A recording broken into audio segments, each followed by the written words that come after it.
Hello दोस्तों, नमस्कार, जय हिंद, जय भारत। सभी को good afternoon to all of you. उम्मीद करता हूँ सब बढ़िया होंगे, स्वस्थ होंगे और अच्छे से पढ़ाई कर रहे होंगे। तो देखिएगा, 2023 आपके लिए एक बहुत ही सुनहरा मौका है सिलेक्शन लेने का। सुनहरा मौका क्यों है? क्योंकि एसएससी ने भी अपना कैलेंडर जारी कर दिया था 4-5 दिन पहले ही। तो वहाँ पर अब आपको सीएचएसएल, सीजीएल, एमटीएस की बम्पर वैकेंसियाँ दोबारा से फिर देखने को मिलेंगी। तो ये एक ऐसा मौका मेरे दोस्तों जिसको आप बिल्कुल भी नहीं गंवा सकते, और मन लगाकर जी तोड़ मेहनत अब की बार आपको करनी है अगर सिलेक्शन लेना है। तो मैं आपको प्रॉपर स्ट्रेटजी बताऊंगा कैसे आप सीएचएसएल, सीजीएल में सिलेक्शन ले सकते हो, क्योंकि खुद मैंने सीजीएल में सिलेक्शन लिया है और बहुत अच्छा स्कोर किया हुआ है। 2017 सीजीएल मैथ्स में मेंस के पेपर में मेरा 187 स्कोर था, जो कि उस टाइम जो सबसे मुश्किल पेपर माना गया था उसमें भी मेरा मैथ का 187 स्कोर था।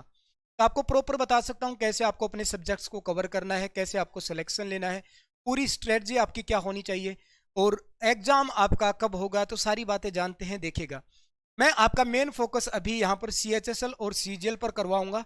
सीएचएसएल का तो पेपर अभी आपका आने वाला है, मार्च के महीने में है, और सीजीएल के फॉर्म निकलेंगे। तो अभी से आपको अच्छी से तैयारी करना शुरू कर देना है, ठीक है ना। अभी देखिएगा, यहाँ पर मैं थोड़ा सा आपको दिखा देता हूँ कि जो आपका सीएचएसएल का पेपर है वो आपका मार्च के महीने में होगा। आप लोग तैयारी भी कर रहे होगे सीएचएसएल की। तो अभी थोड़ा सा मैं आपको सीएचएसएल के बारे में ये बताऊंगा, क्योंकि अब इसका तो पेपर आने वाला है, आपने तैयारी शुरू कर रखी है।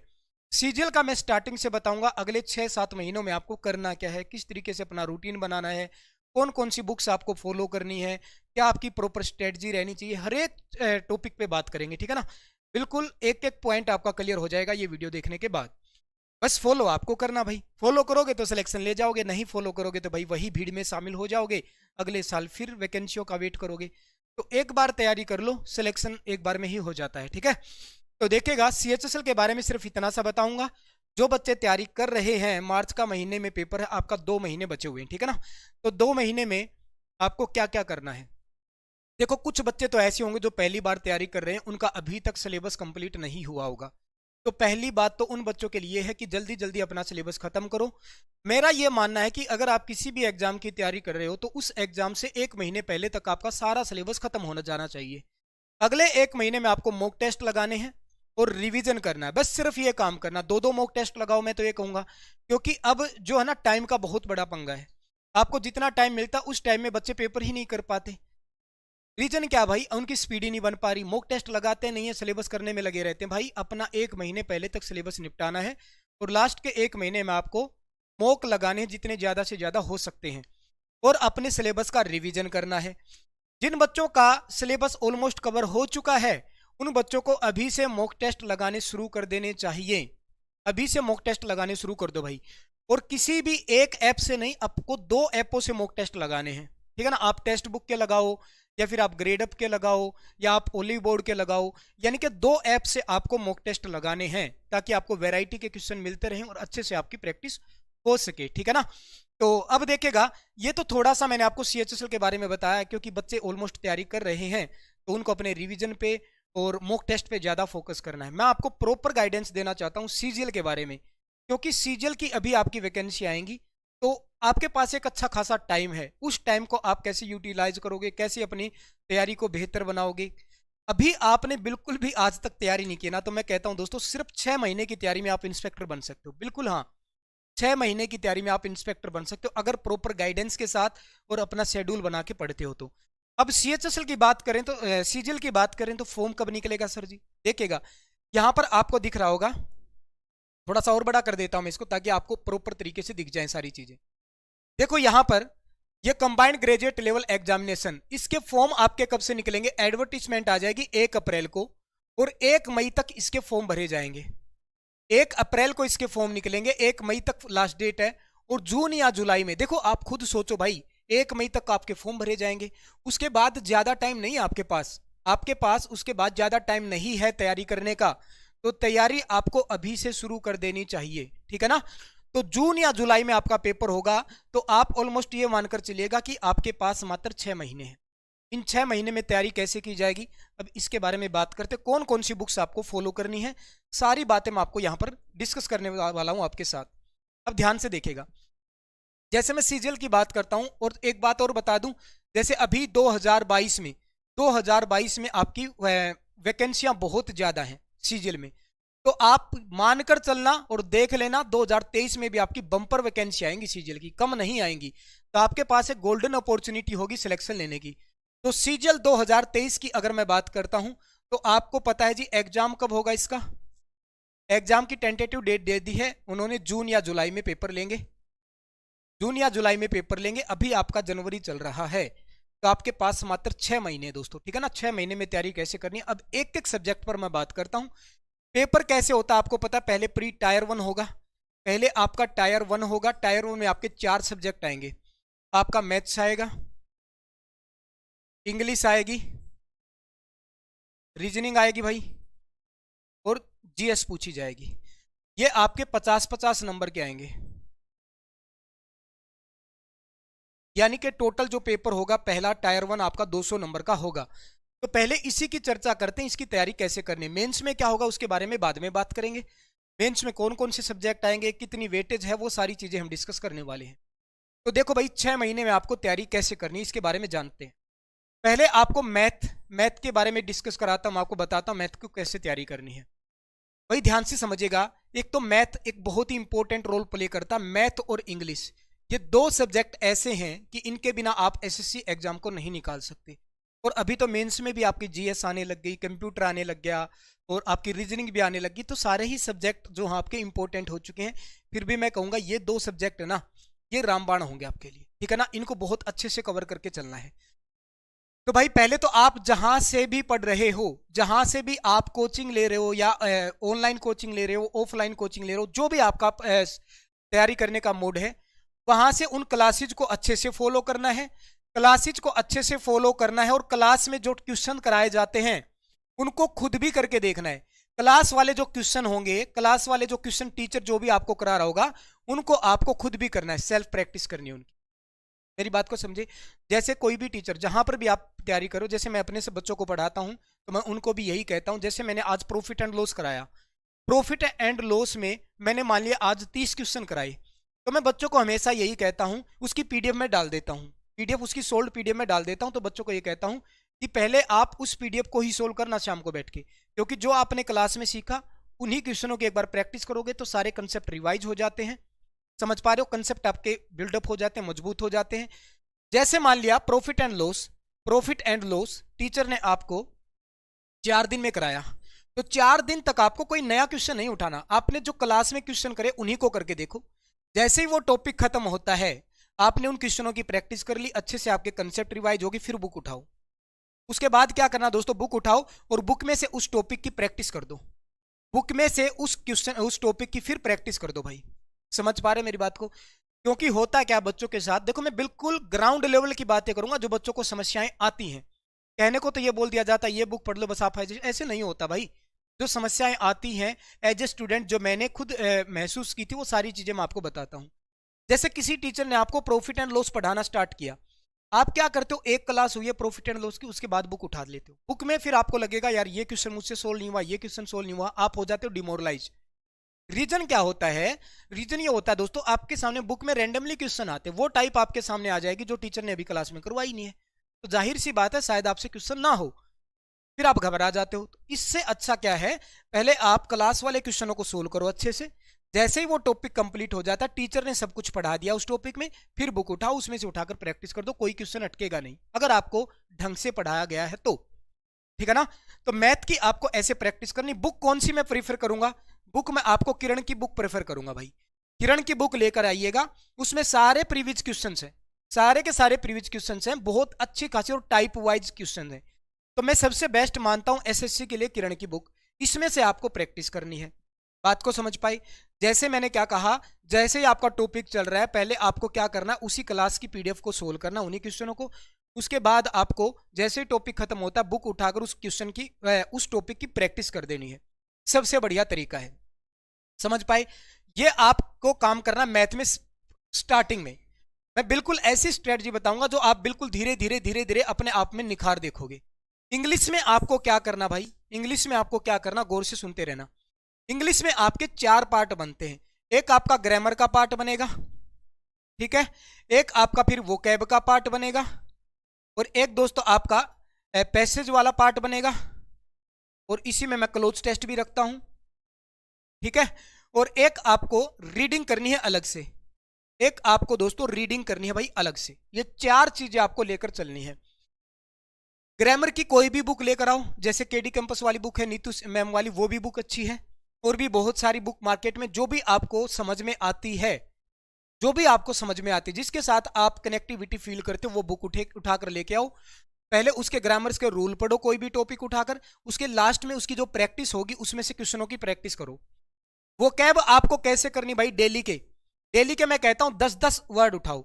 10 जैसे आपने सिनोनिम्स उठाए, 10 आपने एंटोनिम्स उठा लिए, 10 आपने वन वर्ड सब्स्टिट्यूशन उठा लिए, 10 आपने इडियम फ्रेज उठा लिए, तो 40 ये आपकी वोकैब होगी, ठीक है ना। 10 आपने सिनोनिम्स किए, 10 आपने एंटोनिम्स किए, 10 आपने वन वर्ड सब्स्टिट्यूशन किए, 10 आपने इडियम फ्रेज किए। तो ये आप डेली के 10-10 ये करोगे, समझ पा रहे हो। और जैसे ही अगले दिन आप आओगे तो पहले 40 जो आपने पहले दिन किए थे ना, इनको एक बार फटाफट रिवाइज करो, पक्के हो जाएंगे, माइंड में सेट हो जाएंगे। तो इस तरीके से आपको ये लेकर चलना पड़ेगा। आपको ग्रामर की प्रैक्टिस करनी है, साथ की साथ में ये थोड़ी थोड़ी 10-10 आपको वोकैब करनी है हर एक पार्ट से। उसके बाद एक पैसेज और एक क्लोज टेस्ट डेली अभी से सोल्व करना शुरू कर दो। एक पैसेज और एक क्लोज टेस्ट आप डेली शुरू कर दो पढ़ना। रीडिंग में आपको क्या करना है, जैसे बहुत सारे बच्चों को रीडिंग में दिक्कत आती है, तो आप कोई भी बुक जो आपको समझ में आती है, मैं तो ये कहता हूं अगर आपको मान लिया कोई न्यूज़पेपर समझ में नहीं आता है, तो भले ही आप 7वीं 8वीं की क्लास बुक उठा लो एनसीईआरटी की, उसमें जो भी लेसन्स है ना उनको पढ़ना स्टार्ट कर दो। चाहिए समझ पा रहे मैं क्या कह रहा हूं। आप भले ही 7वीं 8वीं की किसी बच्चे की क्लास लेकर ना उसको पढ़ना शुरू कर दो। रीडिंग की हैबिट डाल लेना, बहुत ज्यादा आपके अंदर इंप्रूवमेंट आएगी। बहुत ज्यादा जरूरी है रीडिंग वाला पोर्शन, तो इसको मैं सबसे इंपॉर्टेंट मानता हूं, इसको मैं सबसे इंपॉर्टेंट मानता हूं। आपने देखा होगा बहुत सारे बच्चे ऐसे हैं कि भाई इन्होंने ग्रामर भी कंप्लीट नहीं कर रखी, फिर भी बता देते एरर कहां पर है। रीजन यही है कि उन्होंने पढ़ी इतनी रखी है कि उनको पता चल जाता कि यहां पर एरर है। तो रीडिंग के आपके कई फायदे हैं। एक तो आप टाइम से पेपर को पढ़ पाओगे अपने को, और अंडरस्टैंडिंग आपकी बन जाएंगी इंग्लिश के प्रति। तो जहां से आपको जिस लेवल से समझ में आती है ना, उस लेवल से इसको स्टार्ट कर दीजिए। समझ पाए। तीसरी बात करते हैं, चारों मैंने पोर्शन बता दिए कैसे कैसे आपको तैयार करने। बुक मैंने इसकी बता दी। वो कैब की आप जैसे अभी वो कैब के लिए मैं आपको एक बुक सजेस्ट करूंगा, ब्लैक बुक आती है एसएससी की। एसएससी की वो कैब की एक ब्लैक बुक आती है, सबसे बेस्ट बता रहे हैं अभी तक उसको, मैंने भी खुद देखी, बुक बहुत अच्छी है।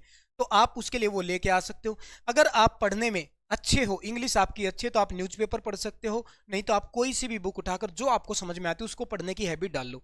डेली आपको 20 से 25 मिनट रीडिंग करनी ही करनी है। उसके बाद आते हैं दोस्तों रीजनिंग की। रीजनिंग में आपको क्या करना भाई, जैसे या तो आप YouTube से पढ़ना चाहो तो YouTube से कवर कर सकते हो, या आपने किसी भी का बैच ले रखा है तो वहां से अपनी क्लासेज को कंप्लीट करो और प्रीवियस क्वेश्चन लगाओ। सिर्फ प्रीवियस क्वेश्चन लगाने हैं, कोई भी अलग से बुक परचेज करने की जरूरत ही नहीं, मुझे तो नहीं लगता भाई, क्योंकि आपके लिए टाइम बहुत इंपॉर्टेंट है। आप इन पर ज्यादा फोकस करोगे तो अच्छा रहेगा। आपने क्लास में प्रैक्टिस की, क्लास में आपने टॉपिक्स को अच्छे से समझा, प्रीवियस क्वेश्चन लगा दो रीजनिंग के, वो भी इनफ है। अब जीएस बहुत वास्ट है, यहां पर बच्चों को दिक्कत आती है। जीएस में बच्चों को दिक्कत ज्यादा आती है, जीएस में बच्चों को ज्यादा दिक्कत आती है, क्योंकि आपका स्टैटिक पार्ट रहता है, इसमें आपका करंट वाला पार्ट भी आएगा, आपकी फिर हिस्ट्री आएगी, पॉलिटी आएगी, बहुत सारे टॉपिक यहां पर आपको करने होते हैं, जियोग्राफी आएगी, इकोनॉमिक्स आएगी। तो ये सारे पार्ट कैसे करे जाएं, देखिएगा अभी आपके पास 6 महीने का टाइम है। कई बार बच्चों को ये लगता है यार इतना वास्ट सिलेबस है, मैं कैसे करूंगा। जो ऐसे सिर्फ सोचते रहते ना, उनका टाइम निकल जाता है और कुछ नहीं कर पाते।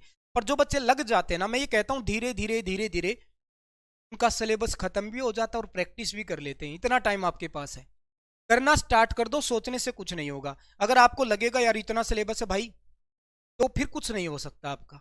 मैं तो कहता हूं करना स्टार्ट करो, धीरे धीरे धीरे आपको लगेगा सिलेबस खत्म भी हो गया और आपके पास रिवीजन का भी टाइम मिल गया, ठीक है ना। तो बच्चे लग जाते हैं, वो सिलेक्शन ले जाते हैं भाई। तो आपको करंट का क्या करना भाई, अभी जैसे आपके पास 6 महीने का टाइम है, डेली से क्लास देखना शुरू कर दो। करंट की जो भी आपको टीचर अच्छा लगता है, यूट्यूब पर पढ़ाता आपको, तो वहां से उनकी करंट पढ़ो। और मैं ये कहता हूं करंट और स्टैटिक जीके को, करंट और स्टैटिक जीके को रिलेट करके पढ़िएगा। इन दोनों को, करंट और स्टैटिक जीके को रिलेट करके पढ़िएगा। स्टैटिक और करंट आजकल एसएससी में ज्यादा पूछे जा रहे हैं, तो ये आपके लिए मोस्ट इंपॉर्टेंट है।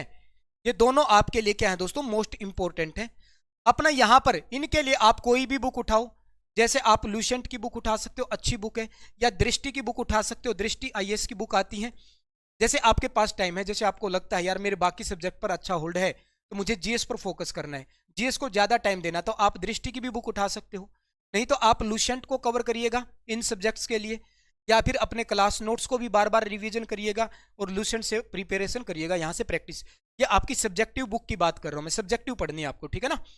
और इनके लिए आपको किसी की भी वीडियो देखेगा या पीडीएफ देखेगा या करंट अफेयर की आपकी जो पत्रिकाएं आती है वहां से देखेगा, और जो भी टीचर आपको लगता है करंट और स्टैटिक जीके को रिलेट करके पढ़ाता है तो वो उससे पढ़िएगा, अच्छा रहेगा, ठीक है। अब ध्यान से देखिएगा, यहां पर मैंने चारों पोर्शन की बात की, चारों पोर्शन को आपको कैसे कवर करना है, पर धीरे धीरे कवर जरूर करना है, छोड़ना नहीं किसी को। अपना टाइम टेबल बनाइएगा, अपनी सुविधा के अनुसार इनको टाइम दीजिएगा। जैसे आपको लगता मैथ मेरा अच्छा है तो यहां पर थोड़ा सा कम टाइम दे सकते हो, बाकी को ज्यादा टाइम दे सकते हो।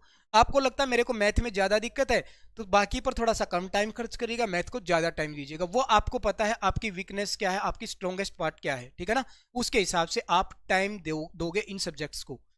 अब मैं बात करता हूं मेंस की। मेंस में आपके जो टायर 2 आपका पेपर होगा, टायर 2 में आपका क्या क्या आएगा भाई, मैथ आएगा, रीजनिंग आएगी, इनका अलग पेपर होगा, और फिर जीएस का और आपका इंग्लिश का, इनका एक अलग पेपर होगा। और उसके अलावा दोस्तों आपसे कंप्यूटर का भी पेपर लिया जाएगा आपकी बार। कंप्यूटर हालांकि क्वालिफाइंग है, कंप्यूटर सिर्फ क्वालिफाइंग होगा। और टाइपिंग टेस्ट, देखो ये बहुत ही इंपॉर्टेंट चीज है यहाँ पर, टाइपिंग टेस्ट अब आपका टायर 2 में ही लिया जाएगा। जैसे अभी 2022 में किया ना, तो 2023 में भी टाइपिंग टेस्ट साथ के साथ ले लिया जाएगा मेंस एग्जाम के साथ ही। तो अभी से टाइपिंग की थोड़ी थोड़ी प्रैक्टिस करना शुरू कर दो, अभी से शुरू कर देना भाई, चाहे आधा घंटा शुरू कर दो, पर अभी से टाइपिंग टेस्ट की शुरुआत कर दो मेरे भाई, ठीक है ना। टाइपिंग की अभी से शुरुआत कर दो, एक थोड़ा सा ना ये एक बोधरेशन हट जाएगी आपकी कि हाँ ये चीज तो मुझे आती है, कम से कम ये पोर्शन तो मेरा अच्छा हो गया। कंप्यूटर आप अभी के लिए बेसिक से छोड़ सकते हो क्योंकि आपका सिर्फ मेंस में आएगा, प्री में तो आपका 1 या 2 नंबर का आएगा, एक ही क्वेश्चन आता है मेरे हिसाब से तो कंप्यूटर का, तो आप अभी इसको छोड़ सकते हो। लेकिन अगर आपके पास टाइम है तो आप थोड़ा बहुत कवर कर सकते हो, चाहे 15-20 मिनट पढ़ लो आप, ठीक है ना। तो पर आपको मेन ध्यान रखना है दोस्तों इन चारों पोर्शन पर, मेन ध्यान अभी भी आपको इन चारों पोर्शन पर रखना है जिसकी मैंने आपको प्रॉपर स्ट्रेटजी बताई है। आप किसी भी टीचर का कोर्स आप परचेज कर सकते हो, जो भी आपको लगता है कि हमें अच्छा पढ़ा सकता है, उस लेवल का पढ़ा सकता है। उनके क्लासेज को अच्छे से फॉलो करिएगा, क्लास की पीडीएफ को अच्छे से फॉलो करिएगा, उसके बाद बुक से आपको प्रैक्टिस करनी है। और आपको डेली का अभी अपना रूटीन बना देना चाहिए। 6 महीने अगर आपने जी तोड़ मेहनत कर दी ना, कोई आपका सिलेक्शन होने से नहीं रोक सकता। अब 2021 वाले जो 2020 का जो अभी रिजल्ट आया था सीजीएल का, उसमें आप देखेगा कितने टॉपर ऐसे हैं यार जिन्होंने फर्स्ट अटेम्प्ट में सीजीएल क्लियर किया और बहुत अच्छी अच्छी पोस्ट ली है फर्स्ट अटेम्प्ट में।